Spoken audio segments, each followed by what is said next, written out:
How to turn off notification sounds on Messenger. Hi guys, welcome back. Today I'm giving you a quick tutorial on how to turn off a Messenger notification sound that we get. So let's get started.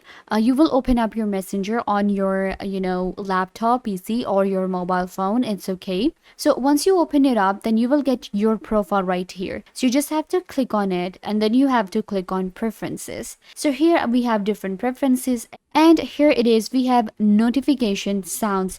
Use sound to notify you about incoming messages, calls, video chat, and in-app sound. So we know that we have this sound on Messenger. So to disable it, what you need to do is you can see if it's blue, it's enabled. I'm just gonna turn it off. And that is how you can also turn off notification sound on Messenger.